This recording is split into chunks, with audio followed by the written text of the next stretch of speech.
Okay, hello our dear students. How are you? I congratulate you for a new academic year and I wish all the best. Okay, let's start our lesson, our lecture. And first topic is introduction.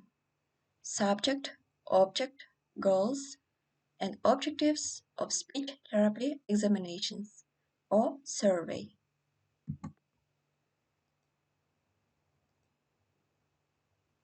Okay, today's main questions and topic plan. First is subject, object, goals, and objectives of speech therapy examination. Second one is psychological and pedagogical classification of speech disorders. And third is etiology, mechanisms, principles of examination, prevention of speech disorders. And fourth is the main directions of speech therapy work. By first question of our topic, the subject of speech therapy examination is to identify the features of speech formation and speech disorders in children with various developmental disabilities. The object of speech therapy examination is speech and closely related non-speech processes. The subject of the survey or examination is a person, child, suffering from speech disorders. At the present stage of pedagogy development, the subject basis of relations between the teacher and the student is proved. Therefore, it's advisable to talk about a child with speech disorders not as an object, but as a subject of pedagogical process.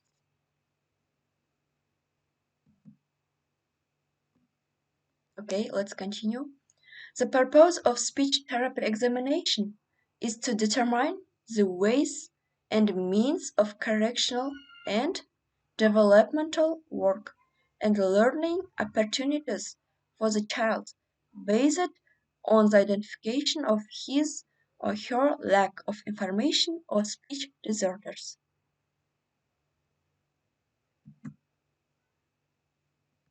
The following tasks follow from the goal, yes? First is identification of features of speech development, a subsequent consideration in planning and conducting the educational process. Second task is identification of negative trends in development to determine the need of further in-depth study. And third one is identification of changes in speech activity to determine the effectiveness of pedagogical activity.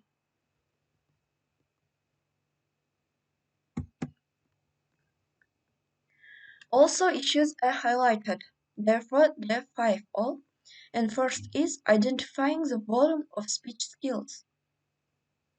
Second is comparing in with age norms with the level of mental development. Third one, determining the ratio of the defect and compensatory background of speech activity and other types of mental activity. Fourth, analyzing the interaction between the process of mastering the sound, right, and the development of lexical stock and grammatical structure. And fifth and last one is determining the ratio of impressive and expressive speech.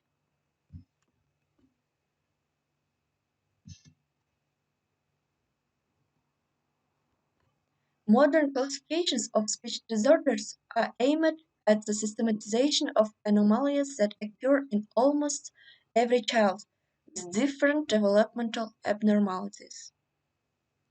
Some of them relate directly to the pronunciation processes. Such anomalies are manifested in a decrease in the intelligibility of speech and are not accompanied by additional violations. Other deviations are associated with the phonemic aspect of the language.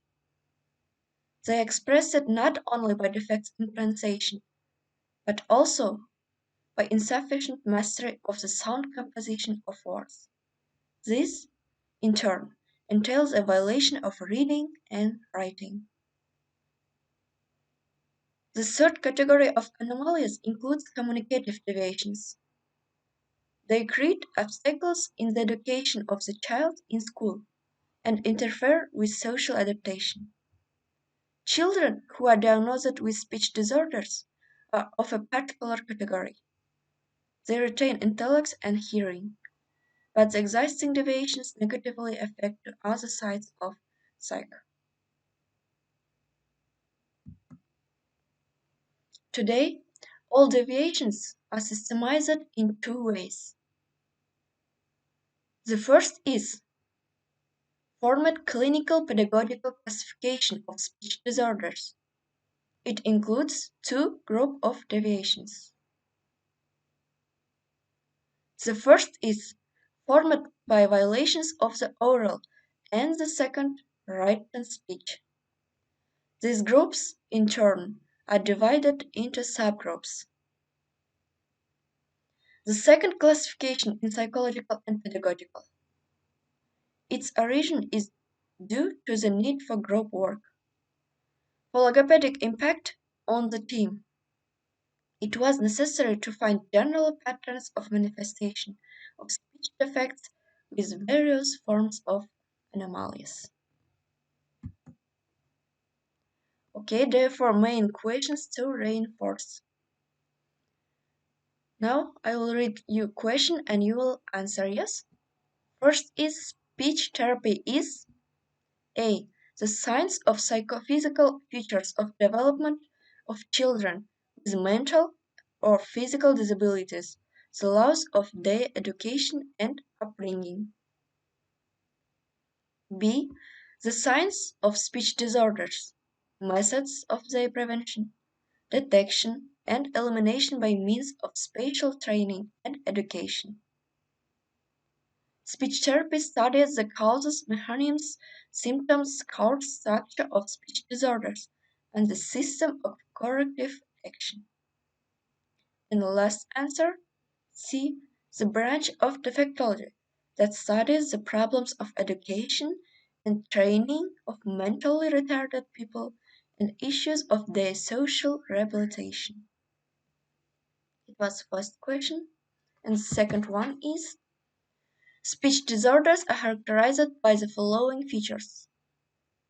Exclude an incorrect response. A. They correspond to the speaker's age. B. Associated with abnormalities in the functioning of physiological mechanisms of speech. C. Often have a negative impact on the further mental development of child. D.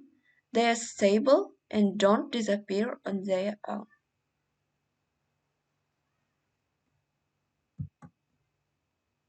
And third question is, the structure of a speech defect is defined as A. Set of signs, manifestations of speech activity disorders. B. The totality or composition of speech and non-speech symptoms of this speech disorder, and the nature of their connections. And C. The nature of deviations in the functioning of processes and operations that cause the occurrence and development of speech disorders.